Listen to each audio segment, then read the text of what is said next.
Hello, darlings. I'm Peri Lyons, New York City celebrity psychic, and slightly technically challenged at the moment. I'm going to blame that on the fact that I'm a Pisces. Hi, it's so good to see you guys again, my cherished ducklings. So, how are we all post New Year's? Have you broken your resolutions yet? I have. So if you have, don't feel bad. I was talking today about angels with a friend who is a specialist in angels. His name is Father Pier Giorgio, but we call him Father Pinot Grigio, actually, to his face. And we were talking about angel encounters, which is, I'm a very rational person. Well, I give a very good impression of being a rational person. And so I was talking about the one actual angel encounter. Well, I probably had more than one, but that was so dramatic that it really changed my mind about a lot of things. I don't know. Would you guys like to hear it? Oh, that sounded like a yes. Thank you. Okay. So I'm just tell this little brief story, and you're going to ignore my headphones, and then I'm going to do the tarot psychic weather, and then we're going to be taking calls. And because the moon is in Taurus tonight, I think we should concentrate on very deep questions about deepness. And, I would also like you to know that I was going to wear this necklace, but it outwitted me at the last moment. So I'm being outwitted by inanimate objects. Here's my angel story. Stop me if you've heard this. I was about 17. It was New York City. I was, at the time I was modeling, and I was very, very skinny, just naturally. Of course, when I hit about 35, my metabolism moved to Paris without me. But back then I still had a metabolism. It was great. I could eat anything. Now I get the occasional mocking postcards from my metabolism that say I'm living with 4 supermodels on the Rue de Bastille. Have some more ice cream. Just kidding. Love your metabolism. Anyway, so I was wearing skinny jeans, skinny shoes. I knew there was a word for it. Shoes. And it was very icy out. I'm just remembering this because today is the anniversary of this happening. And I was taking the number 1 local uptown, and it was very crowded. So I stepped back off the train because I couldn't quite fit in there. And as I stepped back, I slipped and I fell between the train and the subway platform, up to my hips. And have you ever had that moment in a nightmare where you try to scream and you can't because you're too scared? I hope you haven't, but if you do, you'll know the feeling, because the train doors were closing. And in 2 more seconds, when they closed and the train started, because I was up to my hips between the subway train and the concrete subway platform, there would be 2 pieces of me. And that's generally considered not a very healthy thing. I was not going to make it. And out of nowhere, somebody stepped forward and lifted me under the arms and pulled me straight up. Now, I'm almost 6 feet tall. So even at my skinniest, a dude was bench pressing like 130 pounds. Lifted me straight up just as the door closed and the train moved. I was completely unhurt. Thank you. And the stranger stayed with me and walked me to a bench. And it was only after I started to kind of, get out of shock, that I noticed that he was not wearing a coat. He was very beautiful in the way that men can be beautiful. He was wearing a very pure white shirt and very pure white pants. And he walked me to a bench and sat with me and was very kind and also very appropriate. I'll explain that in a minute. And he said, "Are you okay?" And I said, "Yeah, I'm shaken up. I don't understand why I'm not dead." And he said, "It's not your time." Um, he really said that. I mean, and I, I was so shaken up. I said, "Well, what time is it?" He's like, No, that's not what I mean." He didn't say "you idiot," but um, he just sat with me and he said, "You've got a lot of stuff left to do in the world. Not your time to leave." He said, I mean, don't test that. I mean, don't walk in front of an 18-wheeler, but it's not your time. And he stayed with me.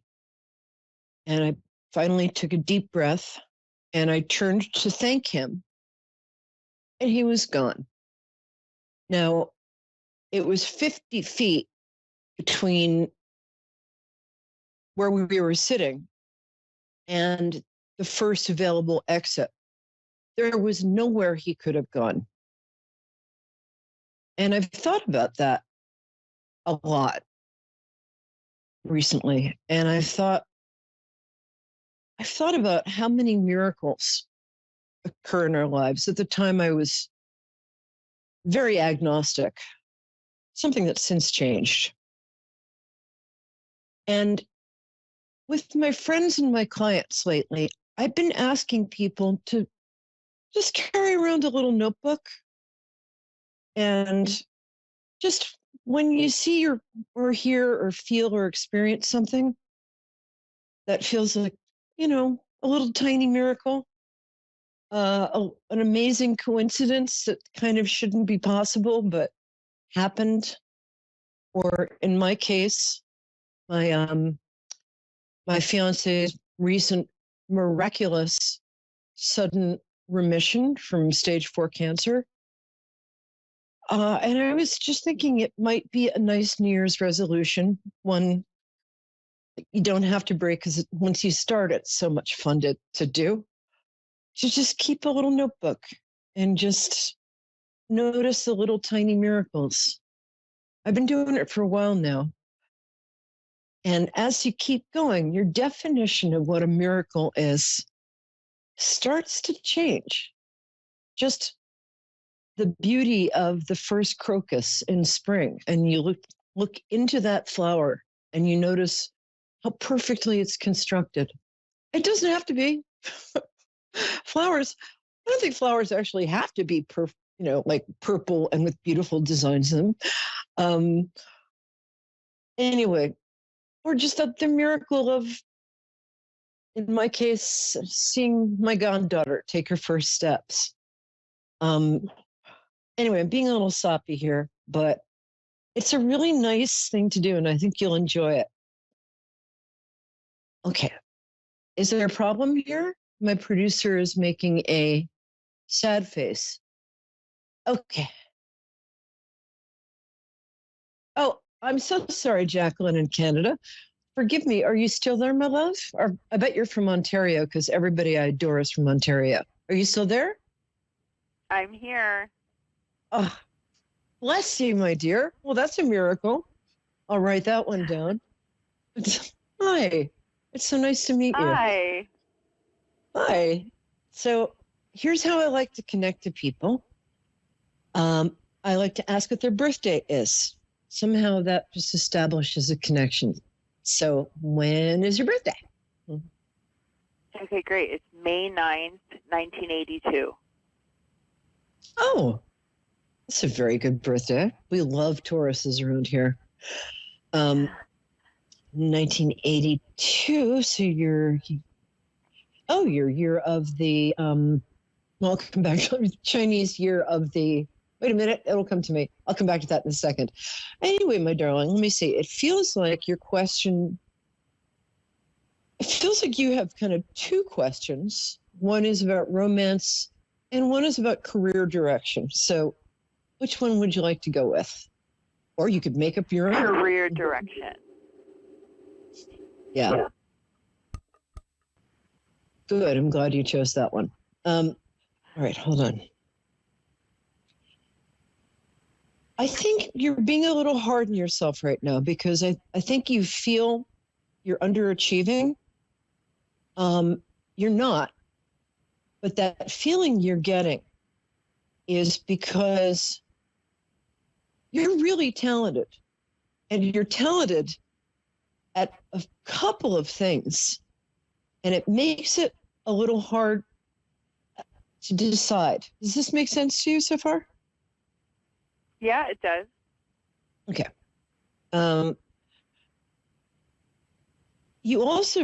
You're unusual in that you have a very strong right brain and a very strong left brain. The right brain has to do with our creativity, our psychicness, our spirituality. The left brain has to do with structure and organization. Usually people sort of have one strength and go with it. You're kind of equal. You would make a good artist or you would make a very good arts administrator. I feel that right now what you're doing is some sort of administrative work. Is that correct? I'm a teacher. Oh, great. Okay. Oh, fabulous. Mm-hmm. And I think you're also exhausting. And for the last, thank you for hanging in there for the last 2 years. It feels like you're either considering switching. No, really, I can't even. I am so grateful to you and teachers everywhere. My mom is a teacher. It feels to me like you either want to switch either the grades, like go from grade school to high school, or change professions. Do you mind if I ask which it is? Either professions or I have been thinking about possibly doing my vice principal. That sounded like you were saying possibly doing your vice principal. Yeah. I'm not. So can you expand on that? And get. What? Sorry. So going back to school. Oh, that's what. Going back to school is absolutely the right thing for you right now. In fact, I would like to see you. Remember what I said earlier about you're very good at administrative stuff, you're very good with people, and you're creative. And boy, do we need teachers like that. I could see you either going back to school and getting the credentials you need to become a principal, if that's what you want, or becoming a college professor. It feels like you have something to do with.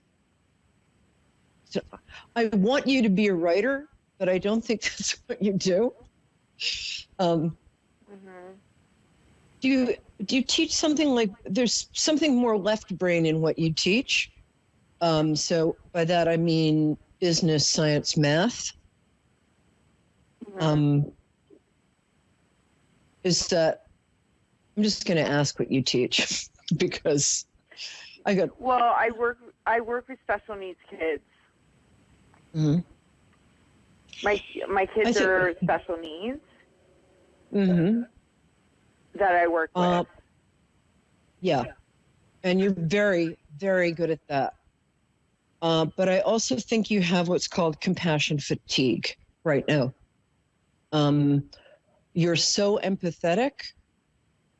You're extremely good at working with special needs kids, but it feels like you've been doing this like for 7 years without a break. Is that about right? Yeah, that's true. Yeah. First of all, one reason I would like you to go back to school is because it's not that you're burnt out.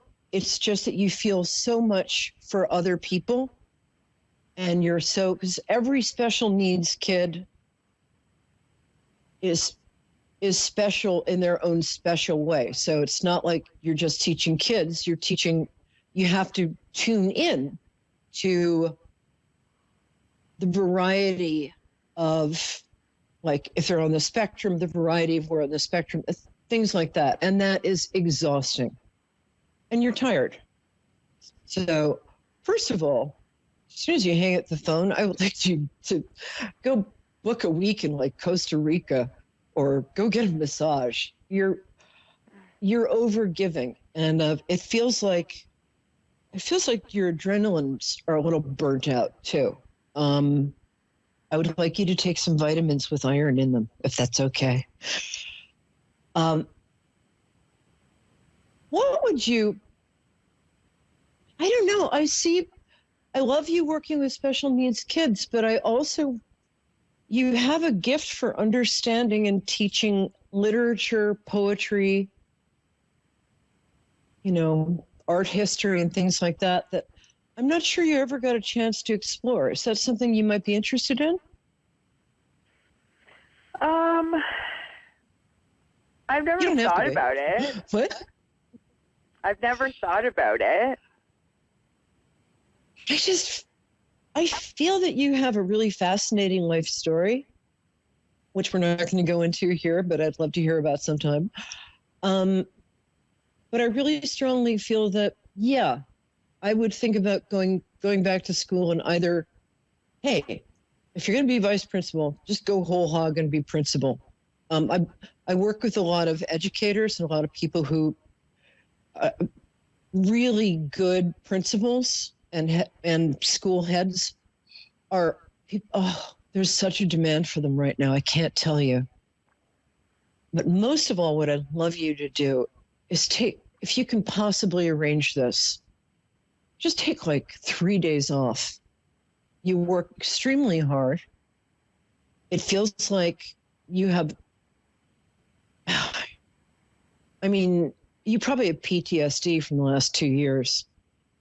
Can you promise me that you'll do, I'm serious. Can you promise me that you'll do something really nice for yourself the next week, at least? I will. Get a massage. I will. Get a mani-pedi. Yes. And Definitely. I'm going to pick up a couple of tarot. Okay, you're going to be fine. The reason I say that is, this is from a very special tarot deck. This is it's the Sun card combined with a 7 of diamonds. When you get this, it means it's a time of, honestly, really good luck. It also means that something's coming up for you. And in the next couple of weeks, yep, the next card confirms this. Okay. This card, you're going to get, in your job, you're going to get some kind of recognition pretty soon. But aside from that, in the next couple of weeks, you're going to have some sort of really nice surprise. The surprise, I realized that this card depicts a naked woman, baton twirling in a wreath of herbs. Probably not going to be doing exactly that, but although, knock yourself out. Yeah. It does say that you're going to be recognized for doing something only you can do in a way only you can do it. So I do think you're going to be getting professional recognition. I also think that, girl, this is the time to get a hobby, take a vacation, especially if you're looking for a new romantic interest. So that's I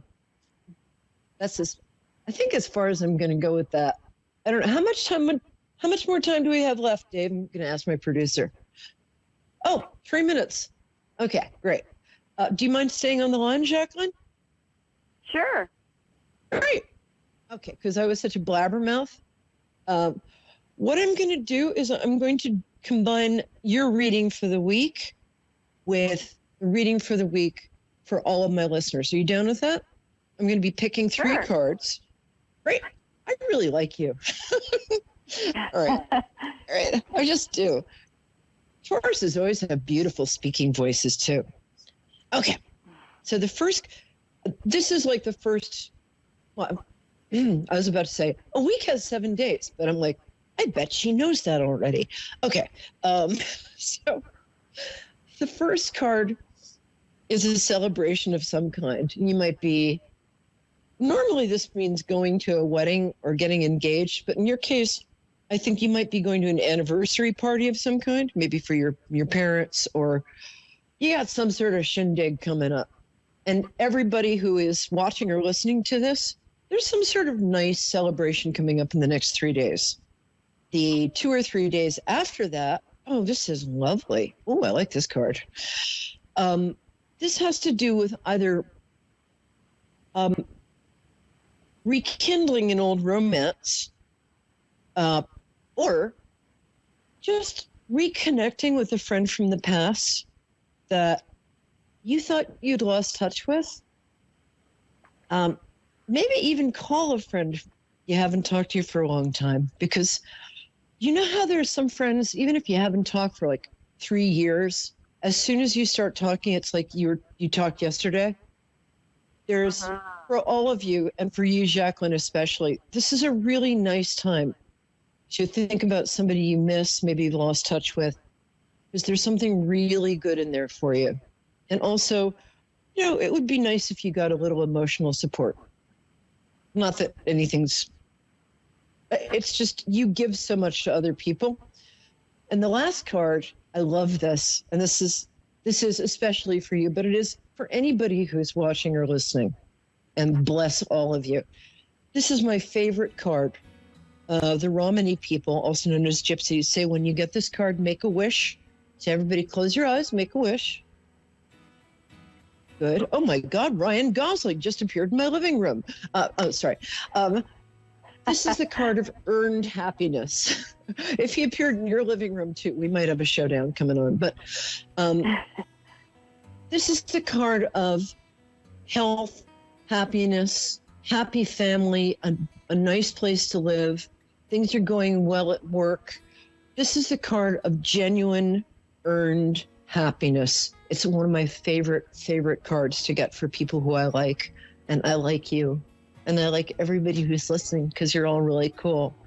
So I guess we're going to end on that note. Enjoy your week, and let me know what happens. My name's Peri Lyons. That's Peri like periwinkle, and Lyons like the animal, but with a Y. And find me on Facebook, but stay in touch. I'd really like to know what happens. And I want to know what special honor you're going to be getting this month. All right, my love. Okay, well, Peri out, and wishing you all just a perfect week. A perfect darn week. All right. Mwah.